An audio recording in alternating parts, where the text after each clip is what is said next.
Hi, I'm Dr. Leif Smith. Let's take a minute to talk about catastrophizing. What is catastrophizing?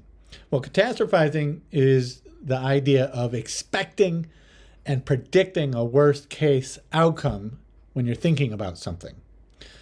So, we're going to talk about catastrophizing and all the damage that it's doing in your life, how to stop it, and I'm going to give you 3 solutions that are going to help you stop catastrophizing forever in your life.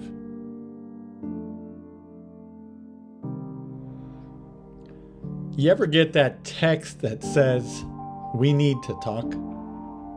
Of course you have. We've all gotten that text. What happens when you get that text? Especially if it has a period after it. What happens in your mind? I know what happens. We start catastrophizing. Catastrophizing is the idea of expecting the worst case scenario, making mountains out of molehills. We love to do that. If you are an overthinker, like myself, I like to think of myself as a recovering overthinker. Maybe you can join me. If you are an overthinker, you love to catastrophize. You love to expect the worst. So when we get that text that says we need to talk, and it's got a period after it, what do we think? We think, oh my gosh, he or she is breaking up with me. This is the end. This is it. Something bad is happening. I knew it. I knew she didn't love me. I knew he doesn't love me. I knew he found a younger girlfriend and a expensive little car because he's having a midlife crisis. That's what we do. That's called catastrophizing. Predicting the future as if we know what's going to happen, and we turn it into a reality in our own minds. The consequences of catastrophizing are immense, whether you realize it or not. If you catastrophize, what you're doing is you're turning the idea of something, the idea of the possibility of something happening, into a virtual reality.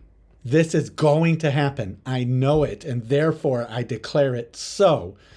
And what happens is you start worrying more. You go down that rabbit hole of worry, and it turns into other thoughts and other catastrophizing beliefs. You start releasing adrenaline and cortisol, 2 stress hormones, one of which is really not good for you long-term, cortisol, and can promote weight gain and the breakdown of your immune system. We also increase our own physical tension. Our muscles get tighter when we catastrophize all the time. Our blood pressure goes up. Our resting heart rate can rise by 10% on average just by getting ourselves into this worried, negative state. And this is all short term from catastrophizing. We don't just have one catastrophizing thought, after all. We have many. We go down that molehill, right? We go down that rabbit hole of catastrophe.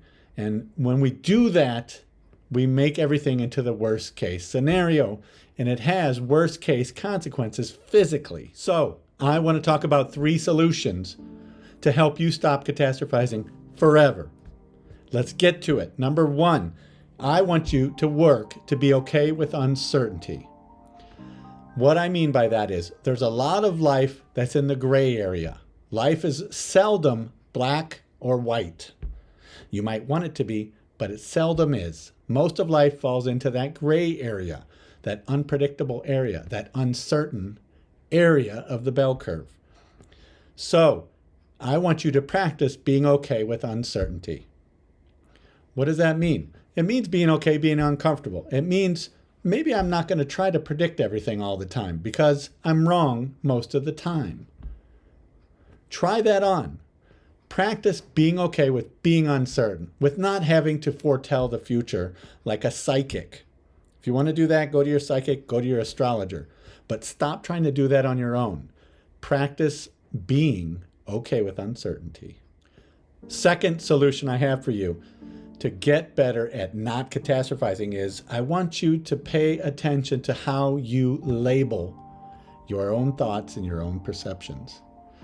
The way we label things matters. When we label something a neutral event, a text from our spouse or our girlfriend or boyfriend, for example, when we constantly label that habitually as a negative thing, we're going to start the cascade of negativity physically, like I just discussed. Be careful how you label things. Start noticing that a lot of times you're going to jump to the negative label. She doesn't love me. He doesn't love me. I knew this was coming. This always happens to me. Those are habitual ways that we label things, and we label them in a negative way. So be very careful and try to really work on becoming much more aware how you habitually label events in your life. My third tip, and I love this tip, stay grounded. In other words, here's how I stay grounded. I know that the worst case scenario in life usually doesn't happen. Statistically, it usually doesn't happen. However, I also know that the best case scenario, typically and statistically, usually doesn't happen. What is most likely to happen? Something right in the middle. You know what? I can deal with that. So, worst case scenario, she's breaking up with me. She's leaving me. She's getting a car and a lover of her own, and we're never going to be together again. That's the worst case scenario in this situation. Best case scenario, she wants to talk about dinner. Do we have Chinese? Do we have Thai food today? What's more likely to happen? Probably something in the middle. Probably hundreds and hundreds of other possible things that you're going to actually have a conversation about. So, stay grounded. Stop assuming the worst and stop assuming the best. Stay grounded in that middle part, that gray area in which we all have to live. I'm Dr. Leif Smith. Let's stop catastrophizing because it has a lot of negative consequences in our life. I would love to have you as a subscriber, so if you haven't subscribed yet, please hit that button. Let me know what you think about catastrophizing, and I will see you in the next video.